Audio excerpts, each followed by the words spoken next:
Today's video is brought to you by Local Line. This is a CRM software that a lot of farmers I know are using. I love it. It's so simple, and they are constantly improving this for the growers that are using it. And some personal friends of mine have been using it and sending them feedback, and they've been improving the system. It's worth checking out. They've got a free trial that you can sign up for. I'll leave that link in the show notes. Check it out. But this is basically a system for managing all of your customers. You can take orders. You can have your customers order right into the software. That'll aggregate down into a pick list that you can go and take in the field. It's really got a lot of the stuff that most growers spend a lot of time with, spreadsheets and back and forth with customers through email or phone calls or whatnot. I did it that way for many years. I know this software is going to save people a lot of time. It's worth checking out. Links in the show notes.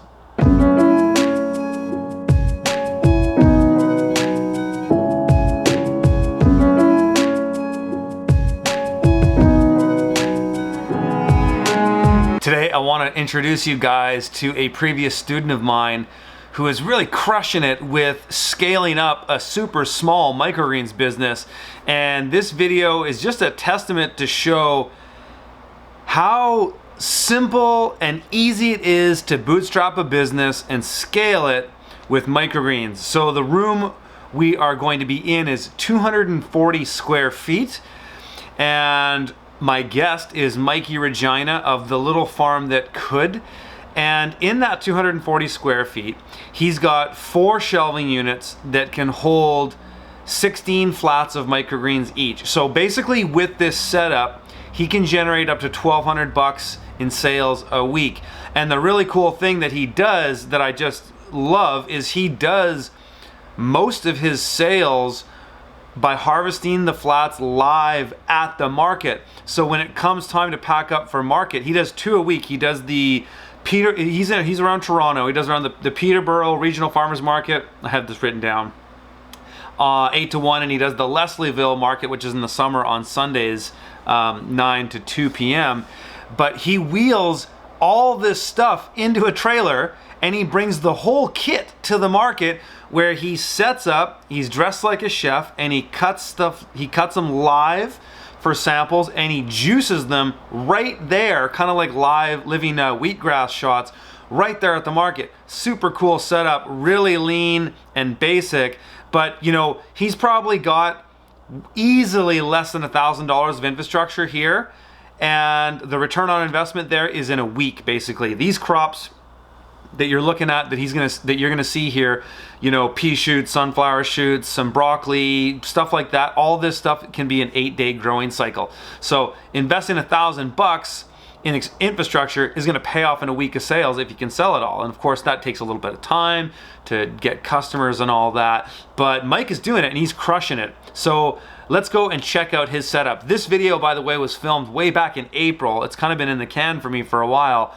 but I thought it'd be a perfect time to show this going into winter. You know, people are taking the time to set these things up, and it's the perfect time to start working on your business if you want to get into selling microgreens. Why don't you start by telling us who you are, how you got into this, and what's happening here?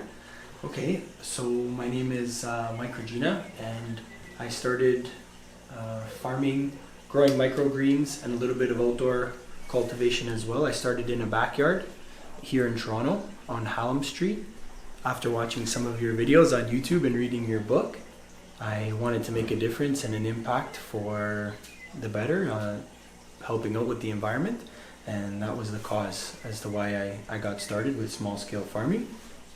I did the garden on Hallam Street, like I mentioned, and then went to a little bit bigger of a plot of land in Newmarket, Ontario with a buddy, and since then, now I've started a small microgreens production inside as well. Mm-hmm. Yeah, the microgreens, it's a very quick growing crop. I had some trials and experience with growing them before, and I knew that taking your online course was going to take it to the next level and give me the confidence to grow the crops. So yes, this was something that could get started up quickly and back on the road and at the market. Mm-hmm. Yeah. Maybe talk about that process of setting up. Like, how quick did it happen, and what did that look like? Very quick. Costco, you know, grab the shelves. My local hydroponics store, Grow It All, grab the lights. He also sold me the trays as well, and I'd say then I took your course, and you know, within a couple of weeks, this was the result. No. Yeah, it was very fast, and it had to be fast because I wanted to be a part of the winter farmers market at Leslieville Market. So right away, I needed something that was gonna kick in, and microgreens, and you pointed out all this equipment on your course as well. So it's solid equipment. I mean, there's no issues here. I'll never have to replace this. There's no mold or bacteria that can, you know, linger around, and yeah, so very quick. So you're selling your stuff just at the farmer's market now, or once a week? Yeah, so selling my stuff at Leslie Market, and I also do private sales. So people will come by the garden here and they'll pick up. I have a small refrigerator, and what I've noticed is that the private sales has actually started to make a big impact and match what I'm doing at the market. And they say never to rely on friends and family, but the product was, I make a mix, and releasing that to my friends and family for free at first, and just enjoying the product. A lot of them have said, hey, can I get a bag of that this week, or can I get a bag of that week? And now I've really seen an increase in the private sales as well. And being right here in Toronto, and on a pretty, I wouldn't say a busy street, but right off of a busy street, through social media like Instagram, just posting every day on my story, it's starting to catch on. Yeah. So that's interesting. So the social media has really helped you with the business. Huge. Growing the business. Huge, yeah. The stories are amazing. The posts are amazing. Lots of hashtags and good product, of course. Yeah. Of course. Yeah. Yeah. Yeah. So are you? That's something I didn't really think about talking about, but that's pretty interesting. Like, did you have a strategy with your social media, or did you kind of just start putting stuff up there and just kind of stay consistent with it, and that led to something? Yeah, I would say that the strategy was to just give people an option to buy local good food, and also a big part of it is when they get to come by and take a look at it and actually see it for themselves. You know, I always promote that through social media too. It's like, hey, I'm right here, you're welcome to come by and check it out. Yeah. And a lot of people are actually like, oh wow, okay, I'll come by. Like this Friday, for example, I'm gonna have a garden tour in here, and there's gonna be people that are gonna come in and take a look, and there's gonna be product available for them as well. And yeah, I've even had some friends come in here now on the regular actually that help me seed, and they just do it just out of interest. They're not being paid, you know. I don't make nothing. It's just they really want to be a part of the movement. They just want to help. Yeah. So how big is this space that we're in? A couple hundred square feet? Yeah, it's quite small. I'd say like 300 square feet. Wow, and in this you have post-harvest stuff. Yeah. You've got a little mini office. Yeah. Everything is in here. Yeah, and this space wasn't even designed for microgreens. Like, I used Google SketchUp, so if I were to design a space just for microgreens, I wouldn't have put, you know, all these lower cabinets, and these uppers actually work quite well. I store packaging and seeds in them, so I would have definitely put those in there. But yeah, for a pretty small space, it operates nicely. But I'm noticing now, I've pretty much maxed out. Like, what you could do in here? I have another farmer's market that I'm taking on, and also because of the private sales increasing, like I'm noticing that I need a bigger room, and even through electrical needs, like I'm starting to blow circuits in here, just trying to light up more shelves. So it's not gonna fly for too much longer in here, but it was a really good base to build the confidence, get it going, and say, okay, this works. You know, let's scale up. Yeah. Wow. And so those are the stages you're in now.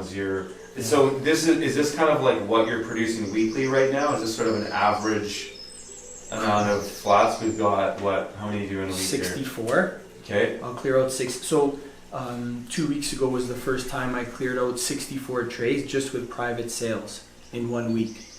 Yeah. So it was like, oh boy, now I got 2 farmers markets coming down the line. It's time to move. Wow. Yeah. So is this what you're doing now full time? Yes, and I also paint crests for the Ontario government for the coat of arms. Oh yeah. So, but that's very sporadic. It comes in in batches, so I may not get a call for 6 months, and then I may get an order for 70 crests, and it's like all hand painted, very labor intensive. So yeah, with this scaling up now, I'm gonna have to watch my time very carefully and be efficient. Wow. For sure, yeah. So it's an amazing testament of how quickly you can bootstrap a business with this kind of growing. It's just day and night between the market gardening and the field, isn't it? It is.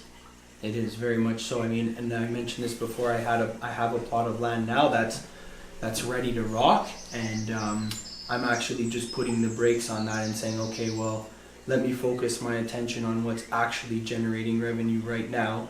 Let me keep that product really good and keep showing up at the market consistently. And then when I get time in the off season and also funds, invest it into the land and get that ready to rock properly. I don't want to spread myself too thin and ever have one part of the operation drop, because I've experienced that before, and it's just, you feel defeated. You're like, too little butter over too much toast. It's just Bilbo Baggins, Wow. Yeah. That's awesome, dude. If people want to follow you and get in touch with you, where do they go?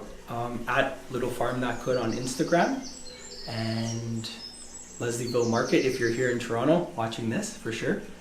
16 Eugene Street is I'll call it their retail garden, where you can come in and take a look, for sure. Hope you guys enjoyed that video. If you did, check out Mikey's stuff on social media. I'll leave his links in the show notes. And some of you might be asking, Curtis, when are you going to do your Microgreens course again? We will be doing it again really soon. Just stay tuned and you'll see stuff coming out on YouTube announcing when it will relaunch again. All right, guys, have a great one.